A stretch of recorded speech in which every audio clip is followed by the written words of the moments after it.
오늘 아침에 저희들이 사도행전 27장을 읽었습니다. 사도행전 27장에서는 이제 바울 사도가 죄인의 몸으로 백부장 율료라는 백부장에 의해서 로마에까지 이렇게 나가게 됩니다. 그러니까 로마의 법정에 서기 위해서 그대로 호송을 받으면서 이제 가게 되는 거죠. 근데 그 과정이 27장에 기록되어 있는데 그냥 순하게 가는 과정이 아닙니다. 그 과정의 속에는 유로글로라는 강풍이 일어나게 됩니다. 로마가 있는 곳이 바로 이탈리아죠. 오늘날 이탈리아를 얘기합니다. 이탈리아 그 반도로 이제는 가게 됩니다. 생명의 말씀이 그때 당시 세계 중심지인 로마로 증가하게 될 때 그냥 순탄하게 하나님의 말씀이 증거되고 그러지 않습니다.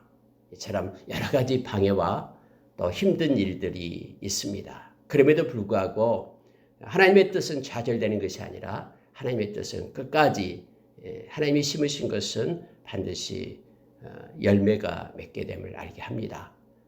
결국은 바울은 우여곡절이 있었지만 굴곡진 그러한 일들이 있었지만 결국 하나님의 인도하심과 보호하심 속에 로마에 상륙하게 되고 그곳에서 생명의 말씀이 증거되고 또 그러므로 인해 많은 믿는 자들이 하나님께 돌아와서 오늘날 저와 여러분에게까지 이 복음이 증거되는 통로가 되었음을 우리는 잘 압니다.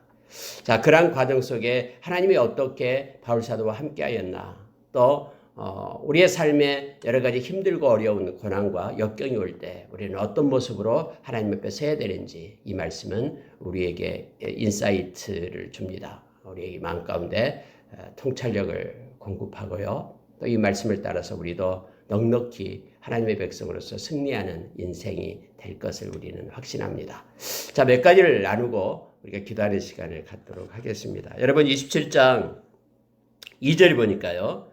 이렇게 되어 있습니다. 아시아 해변 각처로 가려 하는 아드라무테노 배에 우리가 올라 항해할세 이렇게 되어 있습니다. 아시아 해변 각처로 가려는 사람들. 그러니까 이 배 속에는 바울 사도뿐만 아니라 그 소아시아 지역이죠. 각처로 가려는 사람들이 함께 했다라고 말합니다.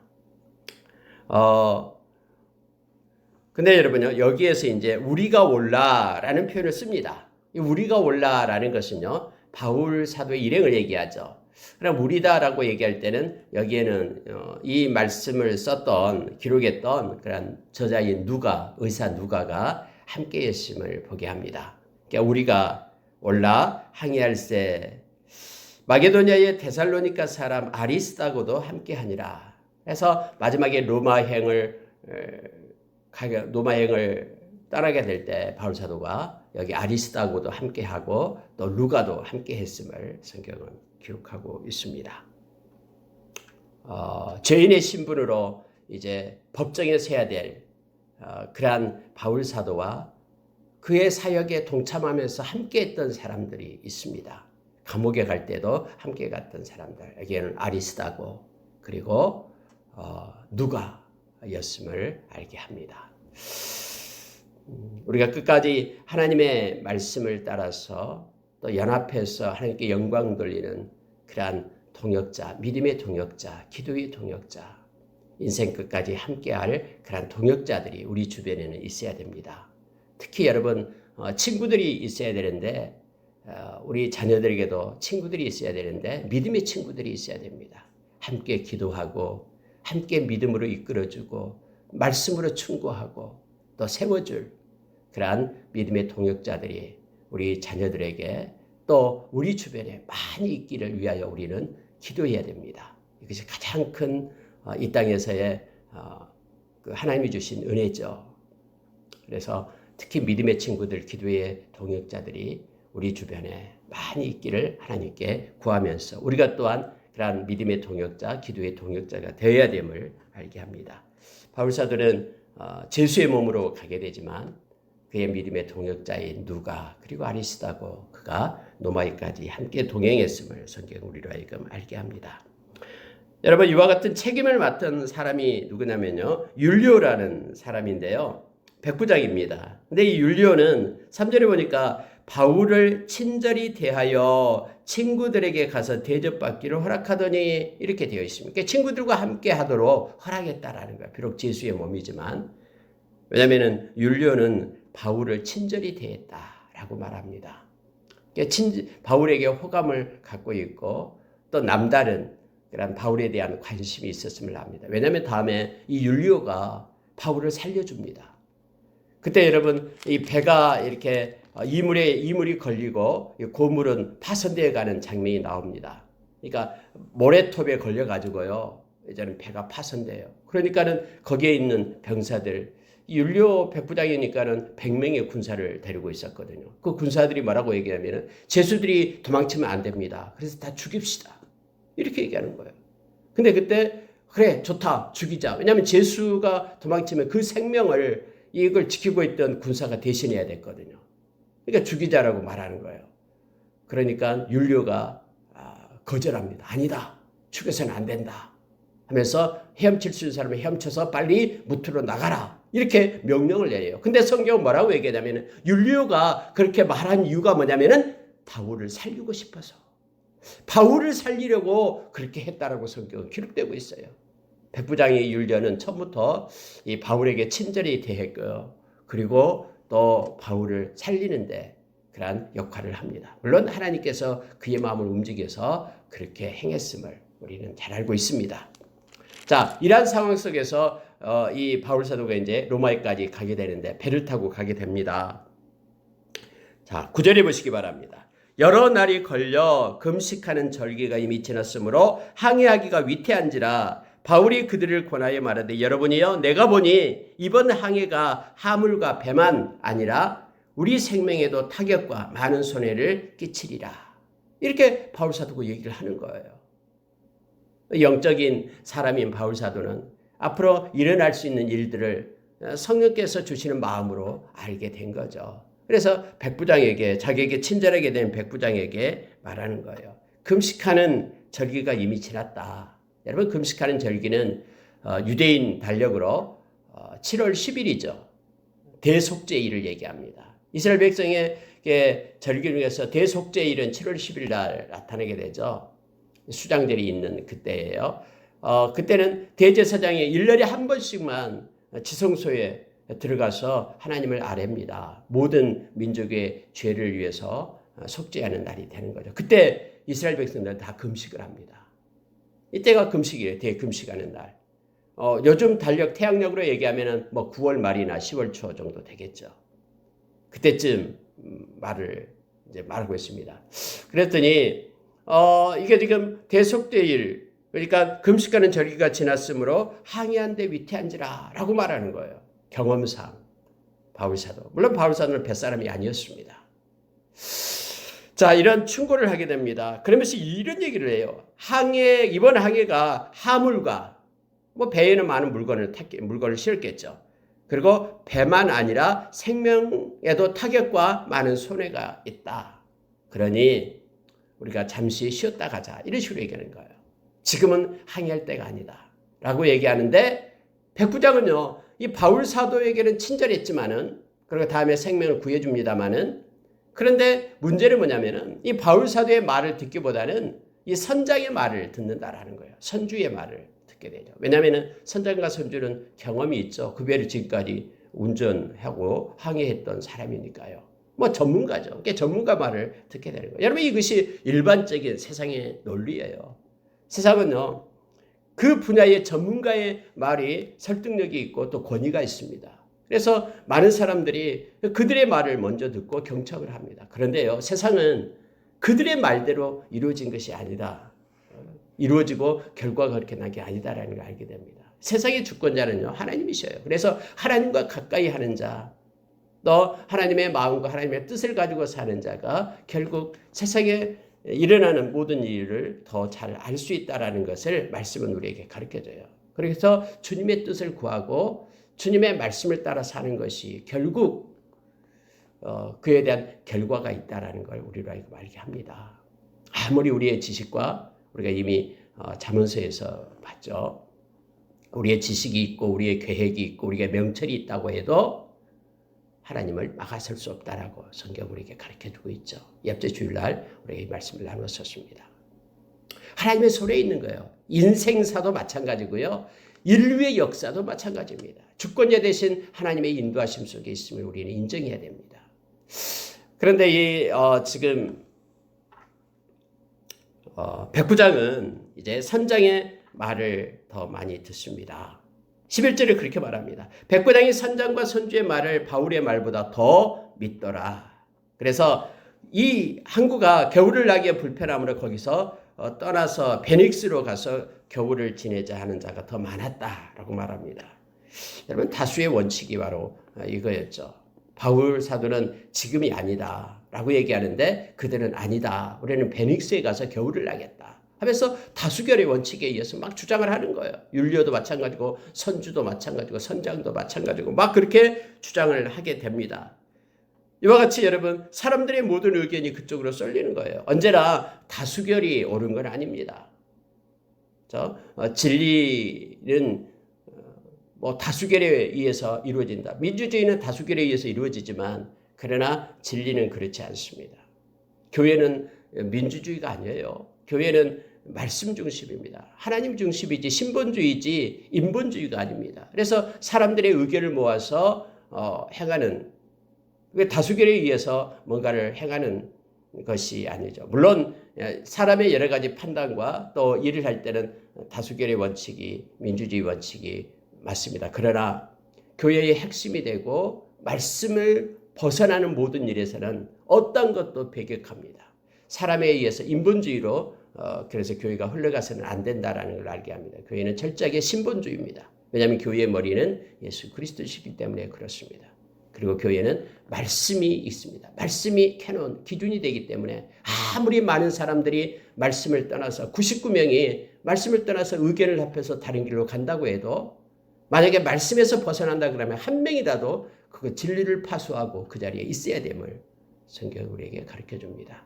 그래서 세상에서 일어나는 그런 여러 가지 일들, 그런 모든 것들이요, 여기에서 결국은 하나님의 말씀을 벗어나게 된다. 그 기준점이 하나님의 말씀이 됨을 압니다. 우리는 말씀을 택하여 순종하여 가는 하나님을 믿는 백성들임을 알게 합니다. 여러분, 여기서 많은 사람들 그렇게 다수결로 이제 해서 가자라는 거예요. 베닉스에 가서 우리가 겨울을 나자 이렇게 말합니다. 그런데 여러분, 그때 13절로 이렇게 해요. 남풍이 순하게 불매 이렇게 되어 있습니다. 환경도 마찬가지예요. 환경이 남풍이 불어요. 항해하기에 좋은 날씨다라는 거예요. 또 항해하기에 좋은 풍랑이 일기 때문에 봐라, 우리 말이 맞다라고 얘기합니다. 여러분, 언제나 이처럼요, 뭔가 일을 작정하면 마치 우리가 잘 아는 요나가 다시스로 가기 위하여 욥바로 내려가니까 마침 다시스로 떠나는 배가 딱 준비되어 있는 거예요. 하나님의 뜻을 버리고. 이처럼요, 환경이 막 도와줍니다. 처음에는요. 그래서 남풍이 부니까는 그들은 스스로 생각하는 거예요. 13절에 그렇게 말하고 있죠. 남풍이 순하게 불매 그들이 뜻을 이룬 줄 알고 이렇게 돼 있어요. 와, 우리 뜻이 맞다라는 거예요. 지금 우리가 겨울에 베닉스에 가서 겨울을 나는 게 맞다. 다수결이고 사람들이 다 원하고 선장도 원하고 선주도 원하고 그리고 여기에 있는 백부장도 그렇게 원하고요. 또 마치 환경도 바람이 딱 부는 거예요. 남풍이요. 항해하기 좋은. 그래서 그들이 우리 뜻이 맞다고 자기들의 뜻을 그렇게 행합니다. 그러나 반대하는 이가 한 명 있는데 바로 바울사도예요. 바울사도 이름이 아니다. 지금 아니다라는 거예요. 나타나는 현상은 지금 막 좋을 것처럼 그렇게 보지만 아니다라고 말하고 있는 거죠. 그러나 이제 이게 된 명령권자가 백부장이기 때문에 백부장이 그 일행을 데리고 그 배에 타기 때문에요. 어쨌든 올라탑니다. 자, 14절 보시기 바랍니다. 얼마 안 돼요. 예, 이거예요. 처음에 시작은 좋았지만은 얼마 안 돼요. 항해하기 시작한 지 얼마 안 돼요. 섬 가운데로부터 유로굴로라는 강풍이 크게 일어나니 라고 말합니다. 이처럼 유로굴로의 강풍을 만나게 됩니다. 여러분, 우리가 특히 이 말씀을 27장을 가지고 우리 인생에 비유해서 많은 말씀을 나누기도 합니다. 유로굴로라는 광풍을 우리 인생 가운데 만나게 될 때 참 힘든 일이 닥칩니다. 왜냐하면 14일 동안 먹지 않고요. 이게 포비아 상태에 빠지게 되죠. 전혀 먹지도 않고 그냥 딱 달라붙어 가지고는 이 정신이 혼미해지고요. 아무것도 할 수 없게 되는 거예요. 그런 상태가 지금 거기에 배에 타고 있는 숫자가 276명이 돼 있죠. 276명이 온통 그런 상태가 돼버리는 거예요. 그럴 때 그들을 흔들어서 깨워서 이끌고 마음의 낙심을 풀어주고 너희들은 죽지 않는다. 하나님께서 그렇게 약속하셨다면서 그들을 일으켜 세우고 힘을 주고 용기를 준 사람은 오직 바울 사도였어요. 그 중에서요. 하나님의 마음을 가진, 하나님의 뜻을 가진 바울 사도. 즉 어떻게 될 것이라는 하나님의 그런 하나님이 주신 그런 힘을 가지고 있는 분, 바울 사도밖에 없었습니다. 그 사람만이 사람을 일깨우고 사람에게 용기와 힘을 줄 수 있었음을 성경은 우리에게 말해주고 있습니다. 깨어서 기도하고 하나님의 뜻을 받는 사람이, 그래서 이 험하고 어려운 시대에 등불처럼 많은 사람에게 힘과 용기를 제공해 줄 수 있습니다. 그래서 이 세상의 희망은요, 소망은 교회밖에 없습니다. 예수 그리스도가 머리 되신 이 교회, 에클레시아, 세상 끝날까지 함께하고요. 모든 소망과 희망이 교회로부터 세상으로 흘러가게 됨을 우리는 압니다. 에스겔서에서도 그와 같은 내용들이 우리에게 가르쳐주고 있죠. 자, 여러분 보십시오. 이제 유로글로라는 강풍을 만나게 되는데요. 15절에 보니까 배가 밀려서 바람을 맞추어 갈 수 없어 가는 대로 두고 쫓겨가다가 이렇게 돼버려요. 자기가 원하는 목적지로 못 가요. 강풍이 일어나면요. 그러니까 자기가 원하는 가는 방향에서 이제는 손을 놓아버린다라는 거예요. 그래서 성경이 이렇게 말해요. 가는 대로 두고 쫓겨가다가 놔둬버리는 거예요. 이제 강풍에 막 떠내려가는 대로 이제 떠내려갈 수밖에 없어요. 그 힘이 너무 세기 때문에 맡겨버리는 거예요. 그래서 그들이 너무너무 두려웠다라고 얘기합니다. 뭐가 두려웠냐면 이거예요. 17절에 보니까 자, 스르디스에 걸릴까 두려워하여 연장을 내리고 그냥 쫓겨가더니 라고 말합니다. 여러분, 배가 항해를 하려면 연장이 필요합니다. 이런저런 일을 하기 위해서요. 물건도 싣고 물건도 내리고 이럴 때 연장들이 필요해요. 도구가 필요합니다. 그런데 도구를 버렸다라고 얘기합니다. 그냥 쫓겨갔다라고 성경은 말하죠. 심지어 여러분 18절에 보니까요. 풍랑으로 심히 애쓰다가 이튿날 사공들이 짐을 바다에 풀어버리고, 여러분이 뱃사람들이요, 이 뱃짐이 중요하죠. 왜냐하면 무역을 하잖아요. 이쪽에서 사서 이쪽에서 팔고 해서 이익을 남기기 위하여 배를 타잖아요. 근데 그들에게 이익이 되는 이 짐들이 이제는 필요가 없는 거예요. 지금 배가 곧 이제 파손될 쯤에 이 물건들이 무슨 필요가 있습니까? 무게가 더해가지고 오히려 더 빨리 까랑게 하죠. 그래서 이 짐들을 갖다가요, 비싼 짐들을 다 갖다 버리는 거예요. 뭐 그때는 귀금속도 있었을 거고 여러 가지 추구하는 물건들이 있었을 거 아니에요. 그럼 짐들을 다 바다에다 버려버립니다. 배가 가라앉지 않게 하기 위하여. 여러분, 이게요, 우리가 하나님 앞에 섰을 때, 또 이 세상을 살아갈 때 우리가 이것도 필요하고 저것도 필요하고 여러 가지 것들이 필요하고 귀하게 여기지만은 결국은 여러분, 우리의 생명이 아닌 것들은요, 그것은 아무런 이제 가치 기준에서 멀어지게 됨을 알게 합니다. 우리는 우리 생명이 가장 큰 가치임을 배에 타보면 알아요. 이제 파손될 쯤에서는 생명을 얻기 위해서는 나머지 것들은 다 버리게 된다는 거예요. 짐도 버리고 도구도 버리고 연장도 버리고 막 다 버리는 거예요. 배의 기구를 버렸다라고 성경은 말하죠. 자, 19절에 보니까요. 사흘째 되는 날에 배의 기구를 그들의 손으로 내버리니라. 기구까지도 다 버려버려요. 다 버렸다라고 얘기합니다. 너무너무나 풍랑이 막 밀려옵니다. 구원의 여망마저 없어졌다. 여러 날 동안 해도 별도 보이지 않고요. 큰 풍랑이 그대로 있는 거예요.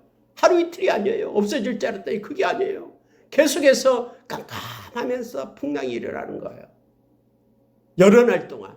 그랬더니 이제는 구원의 소망마저 없어져 버렸다. 될 대로 되라는 거예요. 그들은 주저앉아서 넋을 잃고 있는 겁니다. 먹지도 않고요.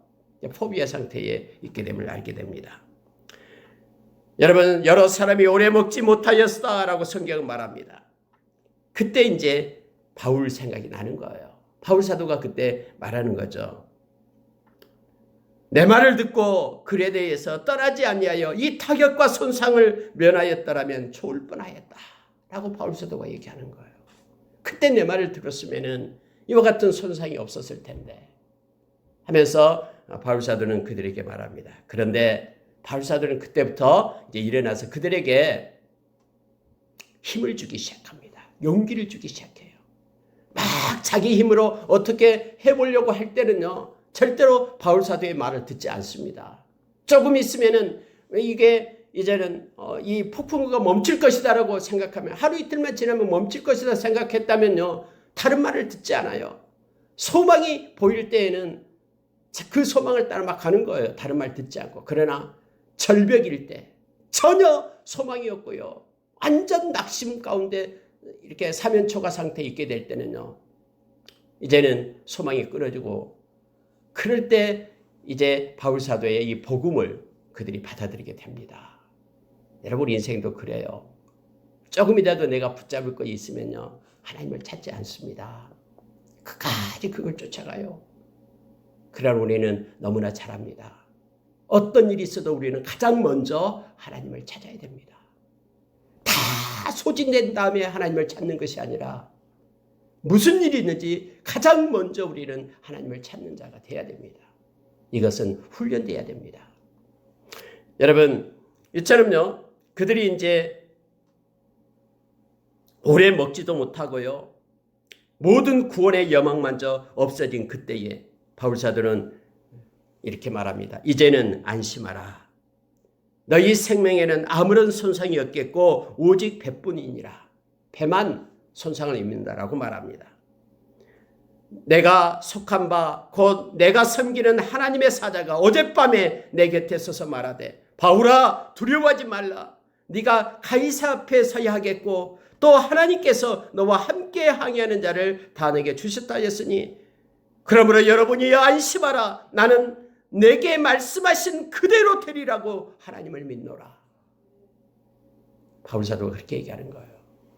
여러분, 이것이 바울 사도에서 나온 겁니까? 아니에요. 전적으로 하나님께서 바울 사도에게 그렇게 힘을 주고 그렇게 만나주시고, 그래서 그들을 향해서 276명이나 되는 그 생명을 향해서 바울 사도는 담보할 수 있는 거예요. 나는 내 하나님을 믿는다. 하나님이 그렇게 말씀하셨다. 그러니 여러분 안심하십시오. 여러분은 절대로 죽지 않습니다. 여러분은 구원을 받게 될 겁니다. 그러니 이제는 먹으시기 바랍니다. 여러분 14일 동안 먹지 않았다고 성경은 말하죠. 그리고 바울 사도가 먼저 먹기 시작합니다. 반드시 여러분은 한 섬에 걸리게 됩니다. 바닷 가운데 풍랑으로 빠져 죽지 않습니다. 한 섬에 구조되게 될 겁니다. 라고 말하는 거예요. 여러분 바울 사도가 말했던 것처럼요, 276명이 모두가 다 생명을 얻어요. 그리고 뿐만 아니라 바울 사도가 얘기했던 대로 이 배만 손상을 얻는다. 배가 파손됩니다. 그대로 되는 거예요. 하나님께서는 신실하시기 때문에요, 당신의 종을 통해서 말씀하신 것은 그대로 이루십니다. 우리가 때로는 기도할 때 또 말씀을 우리가 읽을 때 하나님이 주신 건요, 하나님이 주신 건 그대로 성취되는 거예요. 상황과 환경이 그렇게 보이지 않는다 할지라도 결국 하나님께서 말씀하신 대로 이루어지고 성취됨을 우리는 압니다. 그래서 우리는 하나님의 말씀을 붙잡고 사는 것, 이것이 곧 믿음으로 사는 거예요. 상황에 따라서 우리에게 나타나는 현상에 따라서 사는 것이 아니라 보이지 않는 하나님의 말씀을 붙잡고 살아가는 것이 믿음임을 우리로 알게 합니다. 특히 여러분 어떤 사건이 있었냐면요, 이 사공들이 도망하려고 그래요. 이 거룻배를 타려고 하죠. 그래서 구조선을 얘기합니다. 큰 배는 옆에 조그만 구조선, 구명선이 있잖아요. 이 구명선을 얘기하죠. 그걸 내려가지고 도망가려고 해요. 근데 바울 사도가 이걸 보게 됩니다. 율리오에게 말합니다. 만약에 사공들이 도망치면은 우리는 다 구원을 얻지 못합니다. 했더니 이 병사들이 거룻배를 끊어버려요, 줄을. 그래갖고 거룻배가 떠내려가게끔 그렇게 해버립니다. 바울 사도를 이제 믿기 시작하는 거예요. 처음에는 바울사도의 말을 믿지 않았잖아요. 율리오도 믿지 않고 병사들도 믿지 않았고요. 근데 이제부터는 바울사도가 그들이 아무런 소망이 없을 때 하나님의 말씀을 그들에게 전하고요. 또 그들에게 낙심된 그들에게 소망을 줬던 바울사도의 말을 그들은 신뢰하기 시작합니다. 그래서 사공들이 도망치는 것을 이제는 막게 되고요. 뿐만 아니라요. 그 모든 276명의 생명이 이제는 바울사도의 손에 있게끔 그렇게 하나님은 인도하셔요. 여러분 참 하나님은요. 언제나 그렇습니다. 어떤 공동체 속에서요. 어떤 상황과 환경 속에서요. 하나님의 사람을 붙들어서 이렇게 세우는 거예요. 비록 바울사도는 죄수였지만은 이 배 안에서는 바울사도의 말이 가장 힘을 얻고요. 모든 사람이 바울사도를 존경하고 바라볼 수 있게끔 율리오 백부장도 바울사도를 살리기 위하여 죽이지 않고 그의 말을 순종하며 듣게끔 하나님은 그렇게 높이셔요. 언제나 하나님은 당신의 사랑하는 자를 붙들어 세우십니다. 그리고 그의 말에 권위를 주고요. 그로 인하여 하나님은 끝까지 동행하시는 하나님을 많은 사람들이 보게끔 하는 거예요. 여러분 또 하나가 있었습니다. 31절에 한번 보시기 바랍니다. 바울이 백부장과 군인들에게 이르되 이 사람들이 배에 있지 아니하면 너희가 구원을 얻지 못하리라 했더니 군인들이 거룻줄을 끊어 떼어버리니라 라고 말하죠. 자, 이제는 열 나흘째가 되었는데 34절에 보니까 음식 먹기를 권합니다. 이것이 너희의 구원을 위하는 것이요 너희 중 머리카락 하나도 잃을 자가 없으리라 하면서 떡을 가져다가 축사를 합니다. 하나님 감사합니다. 그 와중에도 하나님께 감사하면서 하나님께 영광을 돌리는 거예요. 어떤 고난 중에도 하나님을 기억하며 하나님께 감사하는 자. 바울사도가 지금 그러고 있거든요. 그 배 아래에서 다른 사람을 덜덜 떨고 있는데 하나님께 감사를 드리며 이제는 떡을 먹기 시작하는 거예요. 그랬더니 다른 사람들도 이제는 힘을 내서 이제 떡을 먹기 시작합니다. 그리고요. 그 나머지 것들은 다 바다에다 버립니다. 배부르게 먹고 밀을 바다에 버려 배를 가볍게 하였더니 라고 말합니다. 결국은 여러분 배에 탄 것 중에서 처음에 기구를 버렸죠. 짐도 버렸죠. 이제 양식까지도 다 버리게 됩니다. 그리고 하나님만을 의지하게끔 그러한 상태까지 놓이게 됨을 알게 됩니다. 섬이 하나가 보입니다. 그래서 그곳을 향하여 이제 항해를 해 가는데 모래톱에 걸리는 거예요. 앞에 부분이 걸리고 그래서 뒤에 부분이 막 두 물이 만나는 곳에서 파도가 치니까 뒤에 배가 이제 깨져 나가는 거예요. 이러한 현상이 나타나게 됩니다. 바울사도가 얘기했듯이 배는 파손되리라고 얘기했잖아요. 근데 여러분 이럴 때 또 한 번 위기가 옵니다. 즉 거기에 대한 군인들이 있었죠. 그들이 죄인들을 죽여야 된다라는 거예요. 많은 사람들이 죄인들을 죽여야 된다. 왜냐하면 그들 죄인들을 놓쳐버리면 도망친다 그러면 자기의 생명을 대신해야 되기 때문에요. 실질적인 군인들이 가지고 있는 그런 임무였죠. 의무였죠. 자기들에게 주어진. 근데 율리오는 그 틀을 깨냅니다. 그리고 바울을 살리게끔 그렇게 합니다. 42절에 보니까 군인들은 죄수가 헤엄쳐서 도망갈까요? 그들을 죽이는 것이 옳다 하였으나 백부장이 바울을 구원하려 하여 그들의 뜻을 막고 헤엄칠 줄 아는 사람들 명하여 물에 뛰어내려 먼저 육지에 나가게 하고 이렇게 됩니다. 여러 가지 그런 반대되는 상황과 환경이 계속해서 나타나요. 그러나 그때그때마다 하나님께서는 마음을 움직여 돕게끔 합니다. 이것이 하나님의 방법이에요. 그래서 우리가 이 세상 살아갈 때요. 아무리 우리에게 적이 있고 수천만 명이 우리를 에워싼다 해도 우리는 그들을 보는 것이 아니라 우리를 이끌고 보호하시는 하나님을 우리가 바라보며 가는 겁니다. 하나님이 끝까지 책임집니다. 그리고 하나님이 말씀하신 것은 성취하십니다. 그 하나님을 함께 하시고 행하시는 모습을 27장에서 우리가 보게 됩니다. 말씀을 마치겠습니다. 그들은 마침내 멜리데라는 섬으로 들어가게 됩니다. 하나님께서 약속하시고 바울사도에게 말씀하셨던 대로 모든 것이 다 이루어지고 276명의 생명은 한 명도 그들이 파도 속에 버림받지 않고 모두가 다 구조되었음을 성경은 말해주고 있습니다.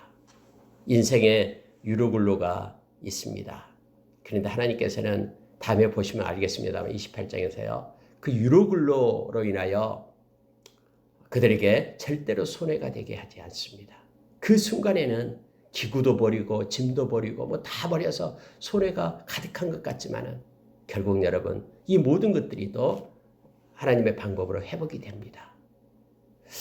여러분 우리가 하나님께 맡기고 의지하고 나갈 때에 우리는 믿음이 필요합니다. 그렇지 않으면 우리는 늘 불안해하며 그렇게 두려움 속에서 지낼 수밖에 없습니다. 마태복음에 보면은 올리고피스토이 믿음이 적은 자들아 하면서 우리를 책망하는 예수님의 모습이 있습니다. 왜 걱정하느냐? 왜 두려워하느냐? 왜 의심하느냐? 왜 깨닫지 못하느냐? 그리고 왜 무기력하게 있느냐라고 우리에게 말합니다. 여러분 우리 가운데 믿음이 점점 없어질 때 우리는 현상을 쫓게 되고요. 환경을 따라가게 되고요. 그리고 자기의 뜻을 가지고 살려고 합니다. 저와 여러분은 믿음으로 사는 사람들, 그래서 하나님의 말씀을 가지고 순종하는 사람들임을 압니다. 우리 하나님은 책임지시고 또 우리 인생의 끝자락에서 우리는 우리 주님을 만나게 될 겁니다. 우리는 겸손하게 예수님과 동행하며 그의 말씀을 가지고 오늘 하루도 살아가기를 원합니다. 같이 기도하겠습니다.